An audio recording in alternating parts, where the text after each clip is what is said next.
Well, hello, good morning, good afternoon, everybody. Thanks so much for joining us for this webinar. It's a Sanam S4 webinar presented in conjunction with our partners EDCO LatAm Consulting. And today we're going to be talking about international student recruitment dynamics in Latin America post-COVID-19. So if you are tuning in to join us on this topic, then a warm welcome. If you thought you were tuning in for a different topic, then absolutely no worries if you feel that you need to jump off and go and do something else. Today, international student recruitment dynamics in Latin America post-COVID-19. My name is Zoe Marlowe and I am Sanam's Head of Client Relations based in the UK. And I'm going to be facilitating our discussion today. And I'm joined as our key expert speaker by a former colleague of mine, Simon Terrington, who's the founder of EDCO LatAm Consulting. Simon and I have probably about 20 years worth of experience each of working in international higher education and being in the field together, and we've got the grey hairs to prove it. But our experience does cover a range of markets, the university space, the private sector, and also, in Simon's case, the agency world. In 2009, Simon moved to Colombia and he set up an agency, and in just 5 years, he managed to obtain 35 agreements with UK universities. He hosted 6 staff, or appointed 6 staff, and supported the recruitment of over 100 LatAm students a year who were travelling overseas. And then after that, he started to work for one of the pathway providers, and he ran the operations in LatAm with responsibility for all of the student recruitment from LatAm, the management of the staff, the agent networks, marketing communications, and the budgets. So I think you'll agree with me that he's just the right person for the topic at hand today. And he's currently living still in Colombia, in Bogota, with his wife, Paula, and their 2 young daughters. So Simon, a really warm welcome to you today for the webinar. Thanks, Zoe, and thanks for the introduction. It's great to be working with you again. I know. Nice to reconnect after these years. So today, looking at the title, we're looking at Latin America today, LatAm, and looking at IEE Open Doors data. There are 47 countries included in the definition of LatAm and the Caribbean. And obviously, we're not going to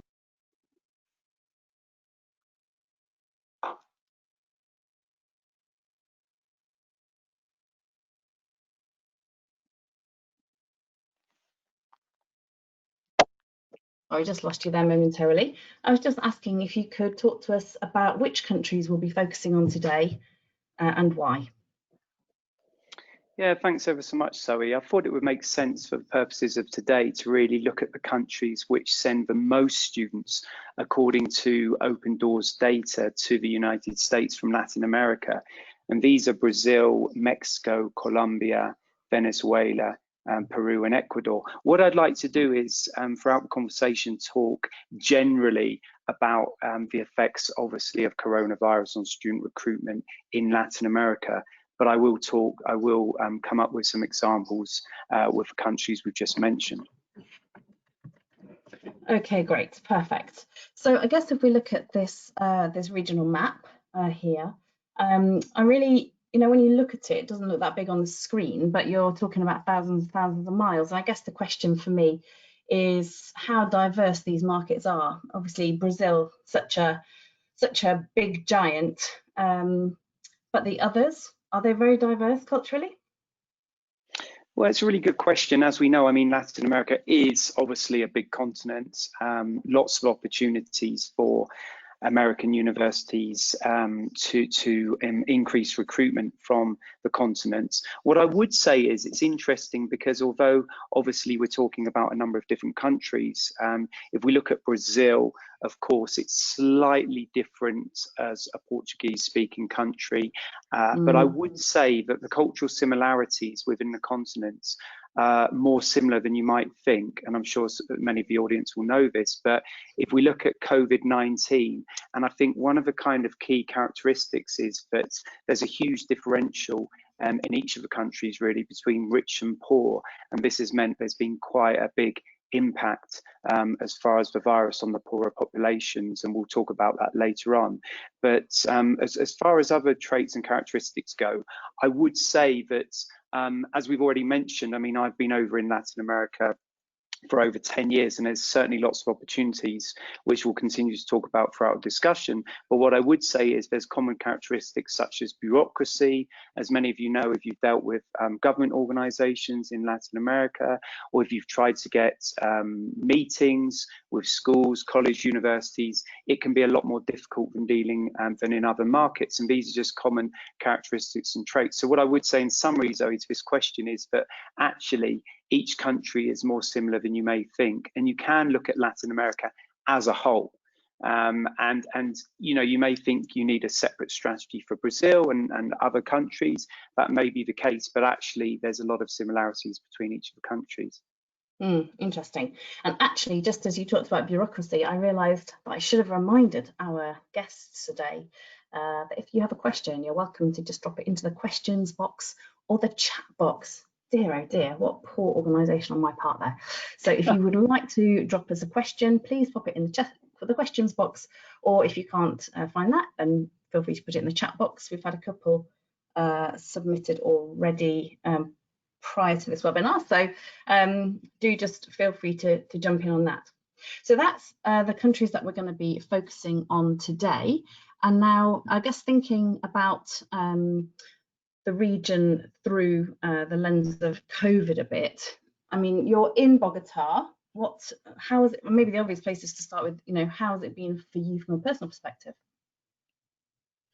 Yeah, it was interesting actually, Zoe. It was quite surreal because mid-March I'd gone to the Caribbean coast. If anyone's heard of a town called Santa Marta, it's actually absolutely beautiful, and it's you know, a really nice town, lovely beaches, restaurants and nice hotels. So I was there having a wonderful time with my family. Got back to Bogota, and then 2 days later we were in lockdown, and it was quite a strict lockdown. So to be honest, things changed overnight, and it was quite a shock for everyone, although we had suspected that this may happen. I mean, obviously there'd been rumors, and I think the first case in Colombia arrived sort of at the start of March, if I remember rightly. So we'd already had experience of a few cases, but then obviously these quickly escalated.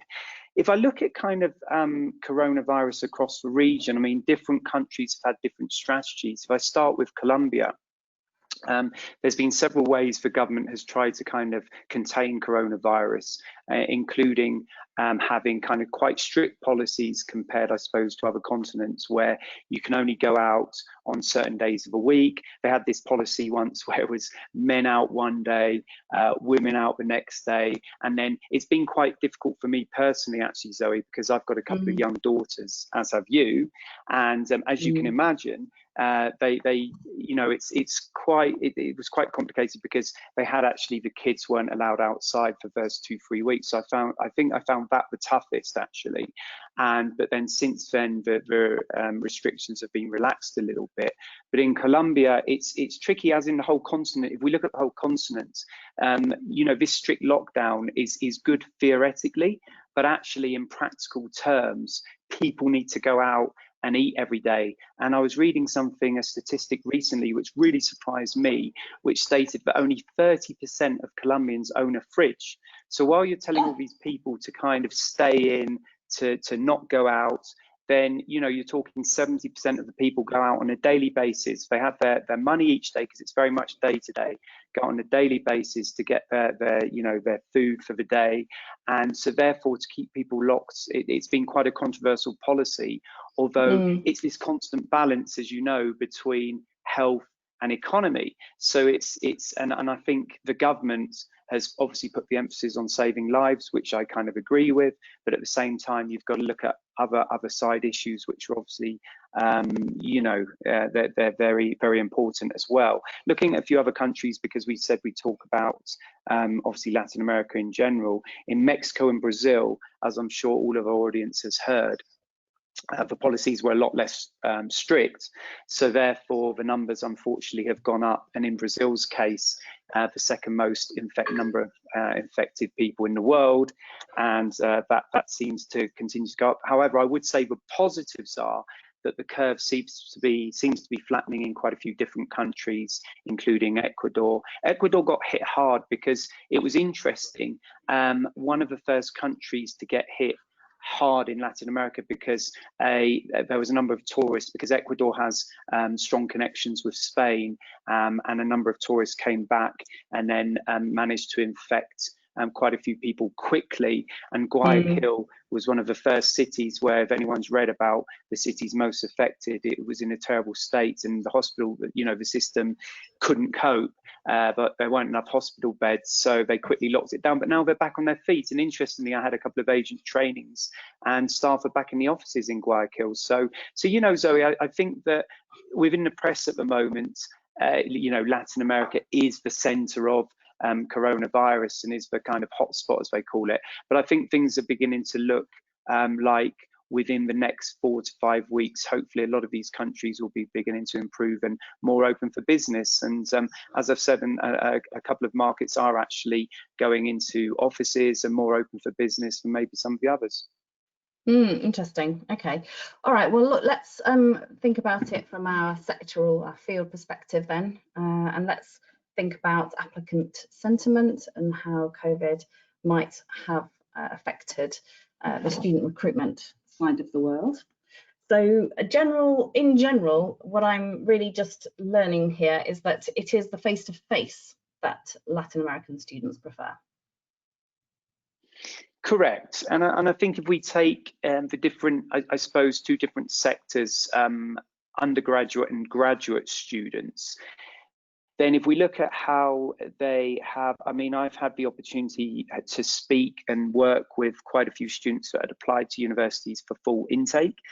What I would say is there's differences between these two sectors of the market, really. So if we look firstly at undergraduate students, they're more cautious, because obviously undergraduate students applying to American universities, mainly going for 4 years, and they obviously have time on their side, really, compared to graduate students. So what I would say is, and there's more of a parental influence as well. So it's as we all know, or we probably know, Latin American culture is a lot more family kind of centric than other cultures. So undergraduate students would actually make the decisions together with their family a lot more than graduate students would, because obviously they're younger.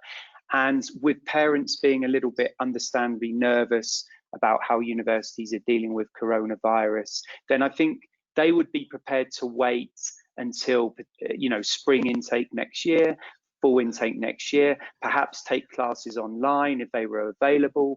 And whilst graduate students were kind of keener in a way, I would say 50% or so out of all the students I've spoken to are actually keen to go this fall if they potentially could. And I understand in the United States, I understand that the idea is to try and get universities up and running for the full intake, if not spring. So look, Latin Americans, they have these traits where they're very adventurous, really want to, they've spent years probably saving to go to university, and obviously in some cases receive financial support. So they actually want to go and do this, and they're not going to let coronavirus put them off, which is absolutely fantastic. But at the same time, Zoe, they need to know that universities are safe and secure and have done everything they can to put policies in place to protect students, from catching coronavirus.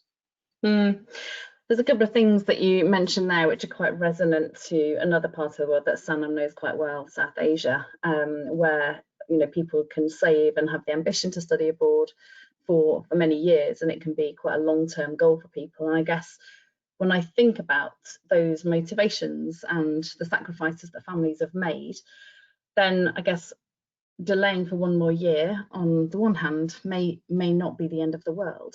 But in India, certainly, the concept of a gap year is not really that widely understood, certainly not as established, I don't think it's fair to say, as perhaps the UK or North America, where there's obviously so many experiences and also a rite of passage to go travelling or exploring in that year. So I guess, in terms of students who are delayed defer from choice, what are they actually going to do with a gap year? Is it going to be like India, where it's, you know, kind of just a year of saving, or something else? Yeah, Zoe, I think very similar, to be honest, and we've talked about this ourselves. I believe the cultures, you know, since arriving in Latin America, there's obviously distinct differences between Europe and States, and I believe that there's not the disposable income generally that Europeans and Americans may have to go and undertake a gap year or do some work experience. And as I've said, it's because it's a lot more family orientated.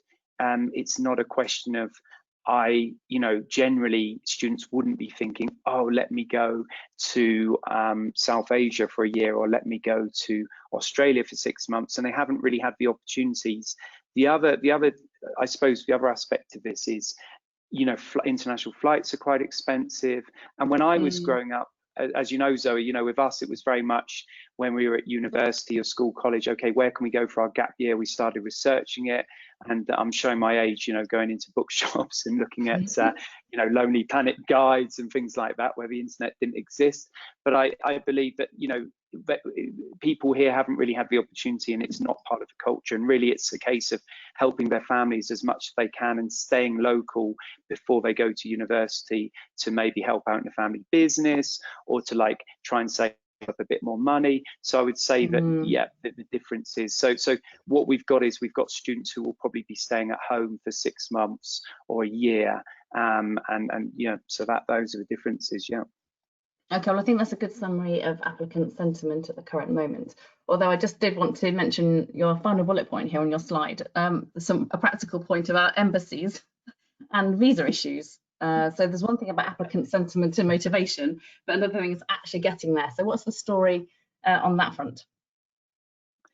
Well, but unfortunately, from the research I've done, and this is changing all the time, Zoe, so I can't say, I don't know if I'm 100% correct, because this changes from day to day. What I would say is, I did some research last week, and most of the embassies here are closed. So I think the problem is that although universities may be open, to actually have the ability to go and get the visa and to go in and be interviewed and be able to get your F1 visa from Latin America is going to be quite tough for the full intake. What I would hope is that we have a really good 2021 intake for everyone around the world. And I think this, I have confidence that this will happen, because there's no shortage of demand, but actually logistically getting there.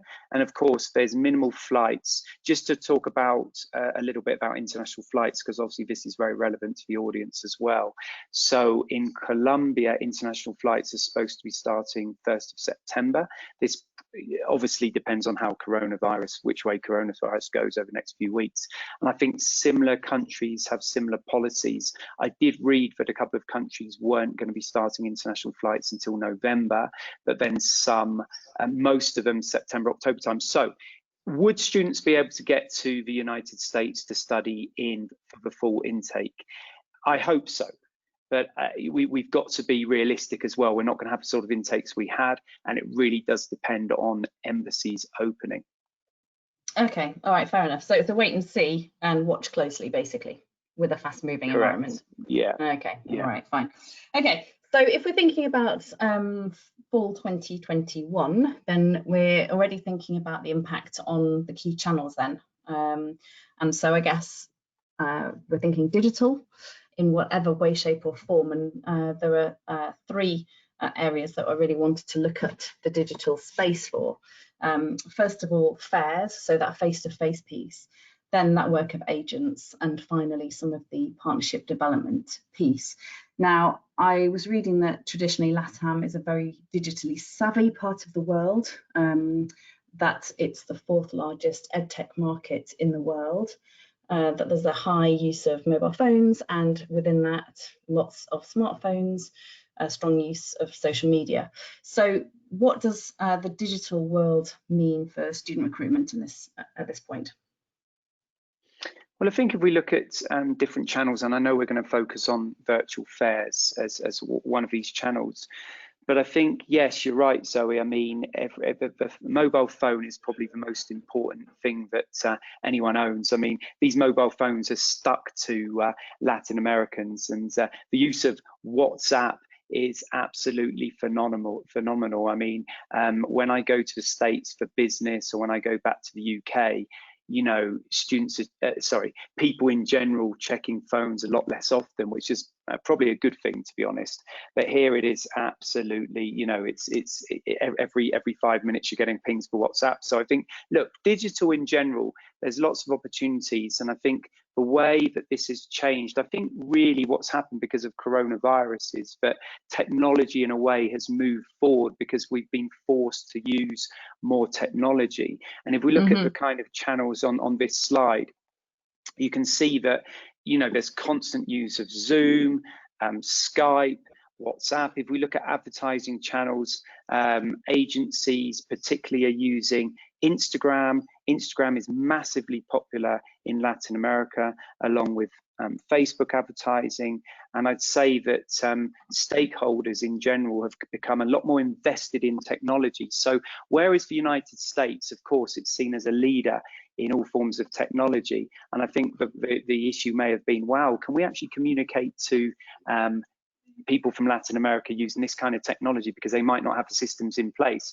Well, we do have the systems in place now. There's a few issues, but I think there's so much Wi-Fi use going on now that at certain times of the day, when you get peak periods, the Wi-Fi just crashes, and that can be a bit of an issue. But generally, going digital, as you've already stated, Zoe, massive demand and potential really for increasing technology use in Latin America. Can I just ask you a quick one there? Because I remember a couple of years ago doing an amazing social media project for a client out of the UK, and it was in Brazil, and so everything was translated. But in terms of Instagram and the other social channels, what's the kind of language translation necessity? Well, it's a really good question. Post on English, or should we be always thinking about Spanish, Portuguese, whatever? Well, I always say that, and you know, it's really interesting, it's fascinating, again, for all of you who have traveled to Latin America. I'm sure you've noticed there's a big generational gap between you know, the children or the teenagers, and you know, the upcoming generations generally have in Latin America a much better understanding of English than you know, than let's just say the parents of these kids, the grandparents. So I think across Latin America, it's been really positive that governments have had lots of initiatives about becoming bilingual.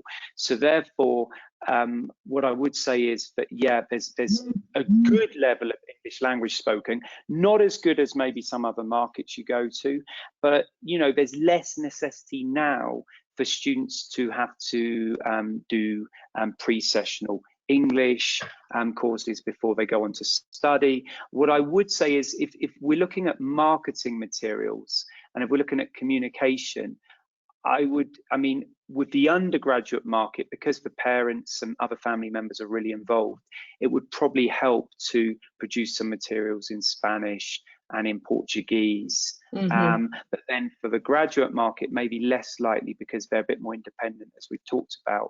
And if you're looking at a 25 to 30-year-old who has the propensity to pay and has the qualification, is ready to go, they probably have a really good level of English. What I would caveat this a little bit, Zoe, by saying, unfortunately, as we mentioned, because of a massive differential between rich and poor, unfortunately, the less privileged students would not have the same levels of English as the students that have gone to private schools. But the amount of bilingual and private English-speaking schools across Latin America has, you know, become, I mean, just increased by a massive amount over the last few years that I've been here, you know.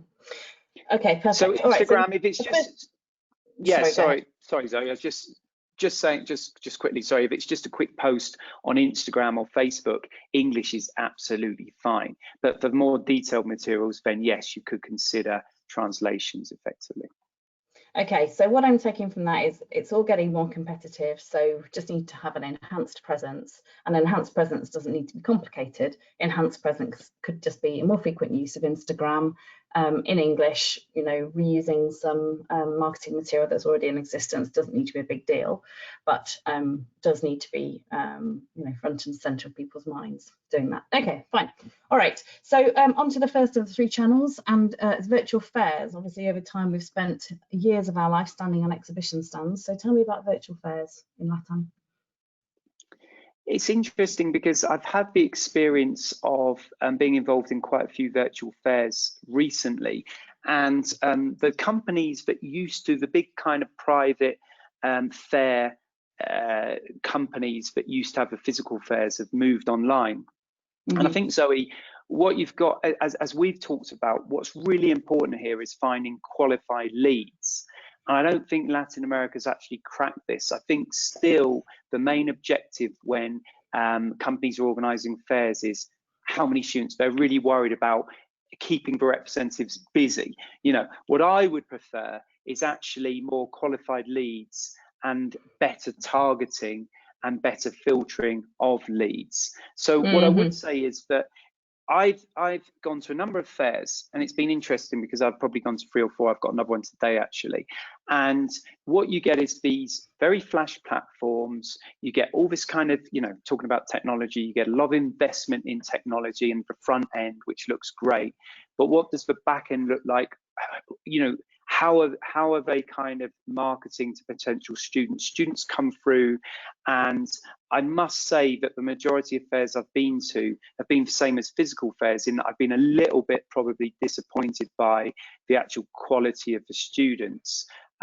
There's several differences between virtual and physical fairs. The first difference is that actually students tend to communicate more, which is, I suppose, the follow-up. So when you go to a physical fair, Zoe, as we know, I mean, we've spent hours and hours, more hours than I'd like to think about actually standing behind, standing in some exhibition hall, talking to students. But what I would say is that, the follow-up from a virtual fair is probably better received because students are at home, they get these emails. I went to a virtual fair recently and had about 8 to 10 calls the very next day with students. I mean, it was good. But then, like I say, the quality, you're only going to really take forward probably 2 or 3 of those leads. What are the other differences? The other differences are that obviously you haven't got that intimacy, that personal relationship that you might build up when you're actually at a physical fair. And the return on investment, let's be honest, I mean, I'm sure the audience knows, everyone knows, that the return on investments on physical fairs isn't fantastic. I mean, when I was working at an agency previously, I would be happy with 1 or 2 sign-ups from a fair, and bearing in mind, you're spending 8 to 10 hours normally at a fair, and you probably speak to a good few hundred students. I would actually be very happy if one of them, actually signed up, and it's quite sad. I mean, you'd expect, generally, you'd expect a better conversion rate, but it doesn't happen in Latin America, and I think that's simply because fairs should be part of the recruitment channel, should be part of your marketing mix, but really principally, I suppose, to raise brand awareness and to hopefully get some conversions. I mean, it shouldn't just be let's spend a lot of money at fairs, because it doesn't work. I'll finish this, Zoe, by saying we've got a couple of agent fairs coming up, and I understand some American universities work with agent representatives, some don't.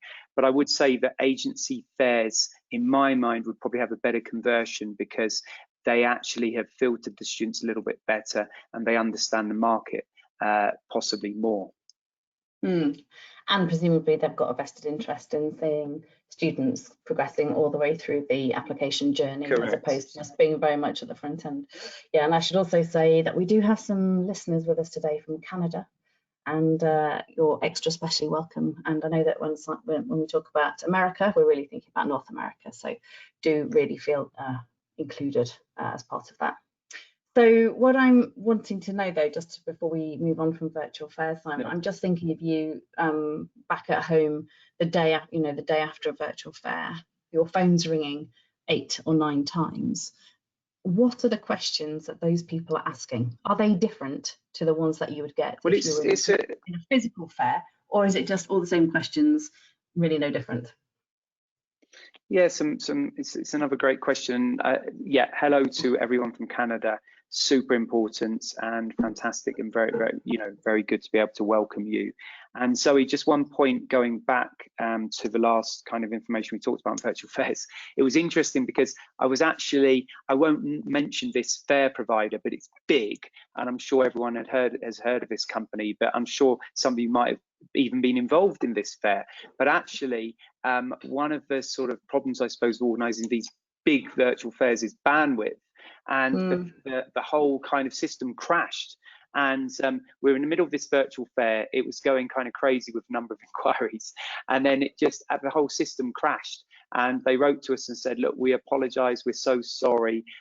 We actually had a virus. Now, whether it was actually a virus that attacked this fair, who knows, or whether it was just just overload, And so I feel like, again, there's no shortage of demand. Zoe, talking about what questions, really the questions revolve around financial support.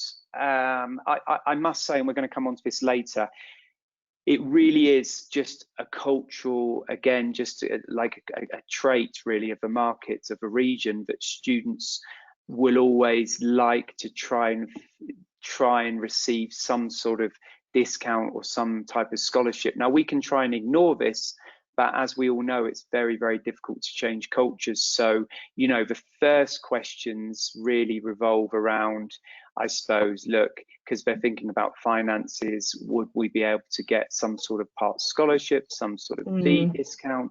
There's English level questions. Sometimes students rock up. This is all to do with qualified leads, sorry, because you sometimes get students rocking up saying, oh, I'd like to do a doctorate or a PhD in nuclear science or something. So how's your level of English? Oh no, I don't speak English. So therefore, we're talking about the waste of inquirers who haven't really done the research properly. I mean, there's lots of other information that, when you do get qualified leads and you do get some fantastic students, as we all know, across Latin America, they'd really like to know about, of course, the accommodation, where they're going to live. I mean, generally, more information on the course. And as we move into more of a competitive environment, I suppose it's, look, how do you differentiate your range of programs compared to competitors, and what do you offer this student that competitors don't? So we really need to kind of think about that. Okay, all right. Okay, well, that covers virtual fairs. Thinking now to agents and agencies. Obviously, you and I have worked with lots of agencies over time. You've set up an agency in the past, and this is an area where North American colleagues might be coming at it from a slightly different angle. But it would be just good to hear how the move to virtual is working out for agencies. Yeah, I think first of all, Zoe, and you're right, and I remember us going to places such as Pakistan together to work with agencies a long time ago, and great memories. And I think, yeah, we've done our fair share of work with agencies over the years, good and bad. And I think what I kind of, in Latin America, if we look at sort of a typical agency, then we're probably looking at an agency that used to sell English language programs, or maybe still does, have moved into kind of selling and promoting higher education programs. That's the older generation of agencies, and we've got some big agencies across Latin America that I'm sure you've all heard of. We've got some newer agencies that have been founded within the last sort of 6-7 years that have really just focused on higher education, and they're actually very good. So looking at the kind of, I suppose, agencies at the moment, we have to understand that they're not generating as much revenue because there's not as much movement at the moment. So what I would suggest is agencies have really worked quite hard to move more into digital counselling. And I think, as we've already mentioned, Latin America is becoming a lot more tech savvy. But if we roll the clock back, Zoe, 5 years, it was very much go into an agency's office and get all the information, and then go and do your own research and effectively start applying through that agency. So it's very much physical presence. And I think even if we look 6-7 months ago, the majority of agencies across Latin America were still doing their business through physical visits to the office. But obviously that's had to change quite quickly. Agencies I've been impressed by the way they've kind of changed, invested a lot in technology. And I think one of the positives or one of the benefits is that an agency, let's just take, I don't know, Colombia or Panama as an example, Ecuador, an agency that's generating kind of 90% of their students through them going, physically walking into the office, can now actually look at using technology to communicate with students across the region and globally. So really they've kind of cast the net, further afield. And I'm now getting inquiries from agencies where you'd expect to just get kind of, the country inquiries where they're based. They're getting inquiries all over regions. That's been a big positive. I think what universities should look to do really is support agencies as much as possible with, if there's any spare budget available, with some advertising, with attending a virtual fair, with other kind of marketing opportunities, publications of adverts in brochures, for example, because I feel like, as we've already said, agencies are going through, as many of us are, and many industries are, they're going through a particularly hard time. So it's a case of just working with them. And I think when we turn the corner with coronavirus, then these agencies will remember who has supported them, and hopefully these universities will be front of the queue to receive students in 2021. Interesting. And I think if I just look back at your bullet points here, this idea of agencies investing more in digital campaigns and reaching across borders is almost as if they are becoming multipliers, and they are amplifying their clients' messages in a much broader way than just a small scale face-to-face business. But I guess the flip side of that is it's then difficult potentially for people to be able to dedicate the time needed to follow up and to talk to people in detail and to convert those leads. So I guess that's where universities can really support by taking a nice active role in conversion. And maybe at that point connecting people to maybe alumni networks or maybe peer-to-peer sites, so that students and applicants can validate the information that they're taking from agents. Yeah, and I was just thinking that, Zoe, and you're dead right. And I feel that it's really important for our university representatives on this webinar to really think about how they can support all stakeholders across Latin America, and to be involved, because I think whereas obviously we're used to physical visits to government sponsorship bodies, to agencies, to high school counsellors, because obviously the high school counsellors are very important as well. It's now been done over online, but the danger is that university representatives aren't quite as engaged because they haven't had the chance to physically travel within the region. But my understanding now is that we really need universities to engage within the region. Like I say, people are in a vulnerable position, both through coronavirus, and support is incredibly important. And I think support with applicants as well, and just being ready to answer questions very quickly. All of these are very important, Okay, well, agents are not for everyone, but they are an important channel nevertheless. And the third and final channel that I really want us to look at is partnership development, which again is not for everyone, but is an important channel to know more about. So can I just ask you to run through partnership development in a virtual era? Sure. Partnership development is another important part of a promotional marketing mix or recruitment channel, if we like to call it that. Effectively, what I've found through my experience is that I've actually, the last couple of months, it's funny because, again, another kind of, I suppose, if we're looking at positives, and it's always good to look at kind of the positive side of things, if we look at positive aspects of coronavirus, I've been able to communicate a lot more over the last couple of months with government sponsors, for example. So, I mean, be it Colfuturo, EasyTex, Pronabec, Cenecit, there's a number of sponsorship bodies which help and support students from Latin America to study, both in Canada, both in the States and through other countries in the world. And I think that I've actually been able to, surprisingly, these representatives from these sponsorship bodies have actually been writing to me and say, look, you know, can we have a catch up? Can we have a call? That never used to happen. You almost used to have to kind of really get on the phone, email, and almost beg these people for a meeting, you know. So I think that because everyone's at home, in a way, certain areas of the business have been more productive. So we've been able to sign sponsorship agreements, and then also, Zoe, it's you know, we've been given virtual sessions to high school students, for example, and lots of Zoom calls to stakeholders to train them. And I think, you know, there's a lot of opportunities in Latin America that keep on growing. I mean, there's more opportunities than there were 2 or 3 years ago, as far as government sponsors, as far as kind of you know, other channels as well. And I would say it's really important to engage because people are open to it. And if you're sat, you know, in the States or in Canada thinking, okay, how can I start engaging with you know, stakeholders in Latin America? What can I do? People will, you know, everyone's open to this because life goes on.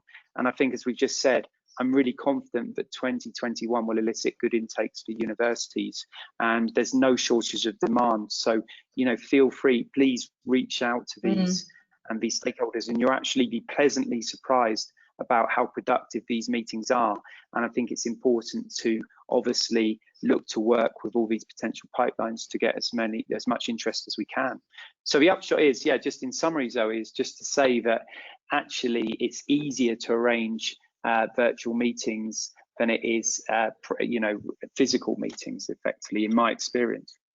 Okay, well, that's encouraging. And you said you've actually signed some agreements during the period of lockdown. Yeah. Did I correctly? Yeah, of course. I mean, I think that, yeah, exactly. And I feel that, you know, with as I've said, there's still, it actually varies, so between country and country, because, you know, there are some, if we look at Latin America, obviously, as we've already said, big continents. So some of the countries, such as Colombia, for example, they've got budgets to keep sponsoring and funding the students, certainly for the short term. And I found that also with Chile, and I found that with Peru. But if we look at Ecuador, unfortunately, because Ecuador was hit really, really hard by a big earthquake a couple of years ago that I'm sure we all heard about in the press. And due to restructuring and obviously the support needed after that, then a lot of the budget went to that. So effectively, government, they haven't got the government funding they used to, that then other countries have. And we actually have managed to sign a couple of agreements, yeah, throughout the time of coronavirus, because, as I've said, you know, people seem to be a lot more available and in a way busy, but busy at home and sat behind the computer and more able to take calls than if they're traveling around the world or, you know, going to lots of different meetings where they work. Yeah, understood. Yeah, when you're stuck behind a computer in a chair, you're not going anywhere. I guess that does make you more available. Okay, well, look, we've reached the last stage of our conversation today, and just in these last 10 minutes, I really just want us to think about some practicalities. Sanam and Aniko, I know, both practitioner-led businesses. So for our audience today, I really want them to go away feeling there's some actual practical advice here, and what do they actually need to do to amplify or enhance their activities in the region. So we've split this down into short-term and medium-term efforts. So if you could walk our listeners through the short-term measures that need taking. Yeah, so what I did, and I know we talked about this, Zoe, I just wanted to look at, I suppose, priorities, because there's a few points on that slide. What I would say is of the utmost importance and priority, really, is reassurance and confidence that universities have the right protocols in place, you know, we all realize that actually going to Canada, the States, going to going to these countries, really what students are looking for is for student experience. And I've been lucky enough to travel to several universities within the States. And I mean, the campus experience is absolutely fantastic. It's second to none. And I think that's part of the kind of, I suppose, differentiation that the United States offers. But if we look at students and if we put ourselves in the shoes of these students going off in the fall, they're going to be thinking, okay, am I able to use all these facilities at the university? You know, will I be able to take advantage of these fantastic gyms or these fantastic kind of libraries or restaurants or whatever else? So the idea is that yes, they may well be able to take advantage of that, but what is the communication? What is the reassurance from universities that needs to be communicated that everything, safety measures are in place? And what is the protocol for dealing with coronavirus? I think that's the first, and that's really, really important, because without that, the other points don't really matter. Because if students are nervous about going, then they're going to kind of think again about whether they actually want to or not. I would say alongside that, Zoe, as we talked about a few days ago, communication. And I think you need, you know, universities need a solid communication plan that goes out to all stakeholders, like advise them of, look, what is actually happening? Are we going to have 70% physical lectures, 30% online? What's actually going to happen? What resources are going to be available? What are the cost implications? Are we going to give a slight discount because students aren't going to be able to use facilities X, Y, and Z? So communication plans are really, really important. And I also feel, so this is kind of short term, we'll look at medium to long term in a few minutes. I also feel third here, the third most important point is really managing inquiry to enrolment. And I still, having spoken to a few different stakeholders over the last couple of weeks, I still feel that no matter how much we talk about treat the customers, you know, treat students as a customer, treat them with an exceptional level of customer service, universities sometimes are falling short on this. And I feel that, you know, an email might be written, so you'll get a nervy student from, let's just say, a country in Latin America, and this is a live example really, you know, writing a few questions to a university. Okay, when can I start? Is the accommodation available? You know, I'm a bit nervous, what can I do?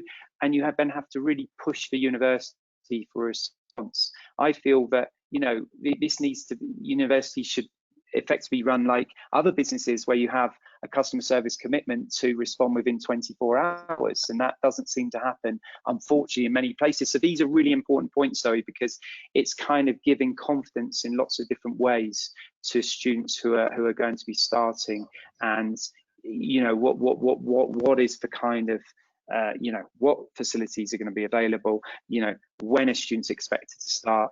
And I know this is kind of revolving in a way, because I understand that it's not clear, because coronavirus is obviously changing every day, but we need to be as clear as we possibly can. And aside that, for short term, and I'll talk about medium to long term after, flexibility. So look, accommodation, that's a key point here, because where are students going to live? If they're going to live, you know, in student residences, is there going to be some flexibility? For example, we've already talked about the visa offices being shut. So is there going to be some flexibility if a student arrives in October instead of September? Are they going to pay for a number of weeks they're there? Are they expected to fulfill the whole length of the contract? This is just one of many examples. So there's a lot of communication, and I understand it's exceptionally busy within the administrative side of universities because there's so much to do. But I would say that these are really the key points, you know, for short term.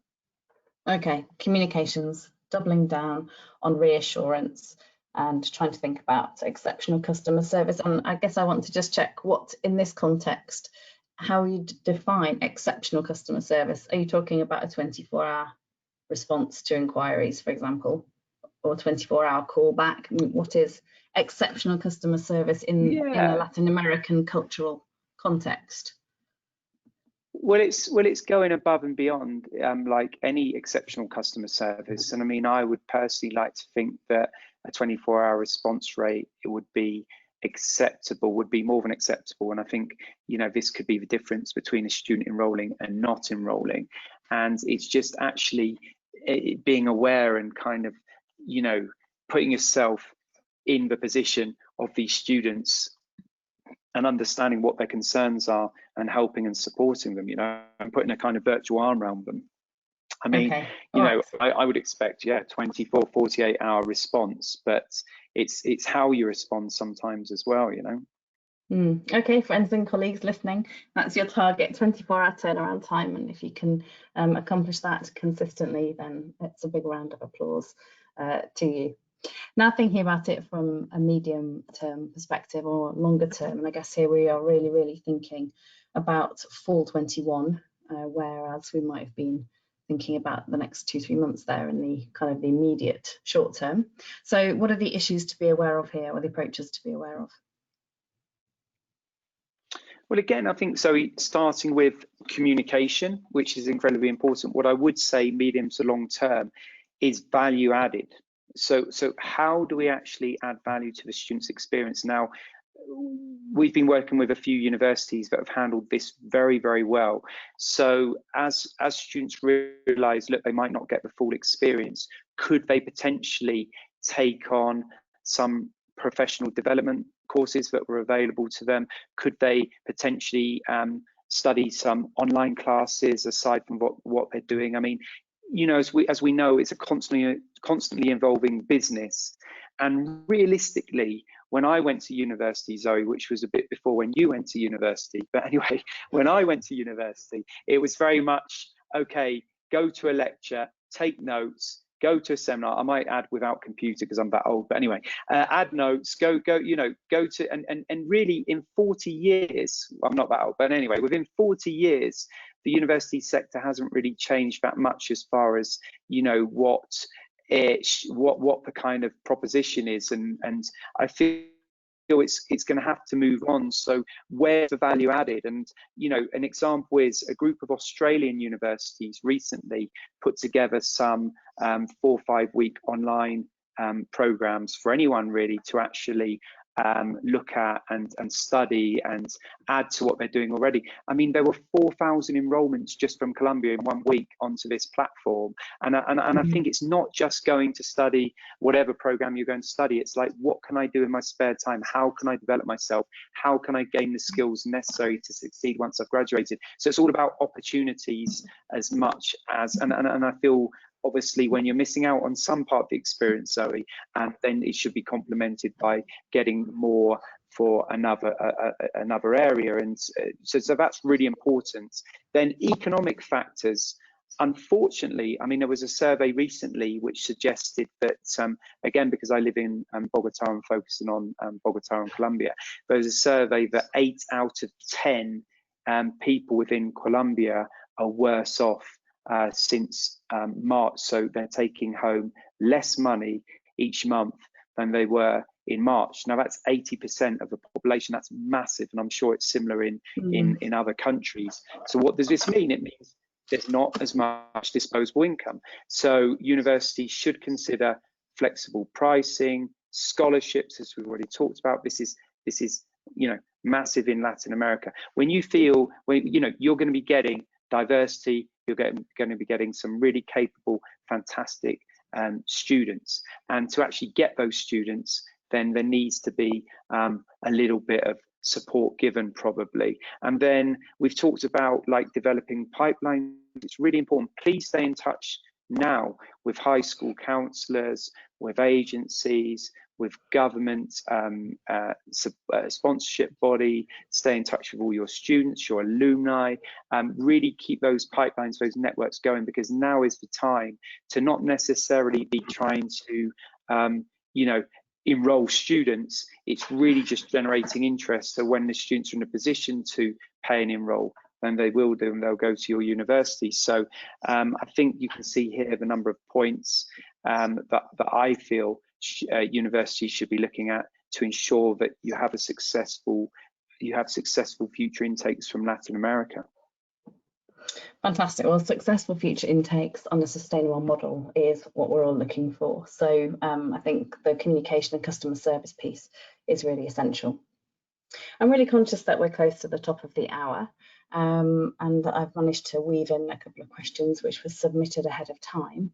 I just checked our questions in chat box. There's nothing in there at the moment. If anybody has any questions something burning in their mind as soon as this webinar ends that they'd like to ask us, they can certainly follow up, and we'll send over the recording and the slides just shortly afterwards in the next couple of days.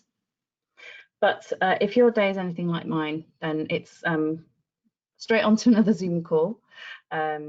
So it only remains for me to thank you so much, Simon, for joining us today and sharing those first-hand insights from being in Bogota. We really appreciate you taking the time to be with us today.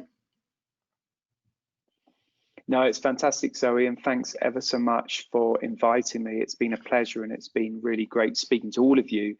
And I hope to hear from you in the future. And you know, anything you need, we're here basically for Latin America. And thanks again, Zoe. And like I said, you know, we go back a few years working together. It's been an absolute pleasure, and doing this bit of work with you. And yeah, and thanks again.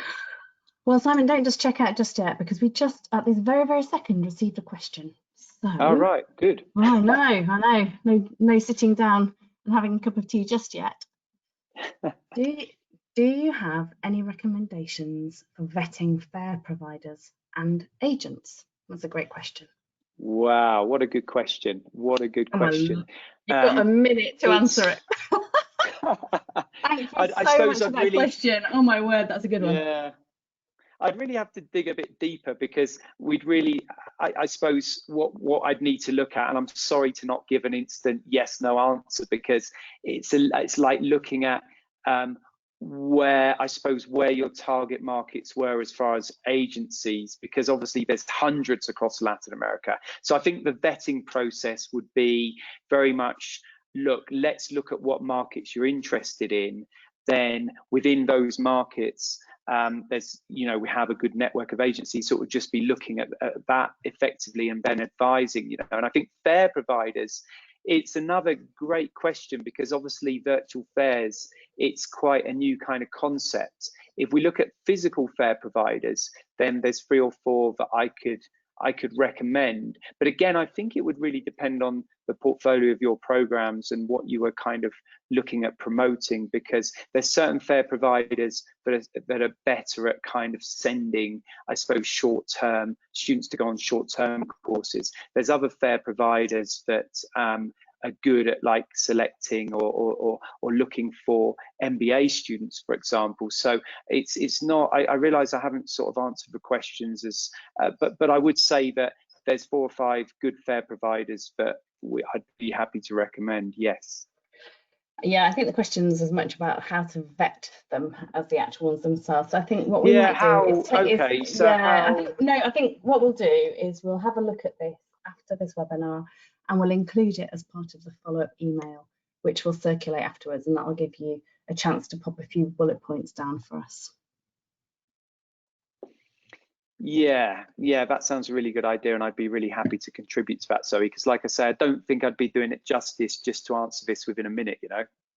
No, and while you're reflecting on that afterwards, we just had another question pop in, which is how to access agencies working in LatAm. What resources might be available for that. So again, rather than ask you to come back to that right here, right now, if we can, we'll put our heads together after this session and include that in follow-up. So thank you so much for that question. Okay, great. I'm definitely going to wrap it up now, and to thank everybody who's joined us today on the session. We really hope you found it useful, and we'll be in touch to follow up. Thanks so much, everybody, and have a great rest of the day. Thanks ever so much.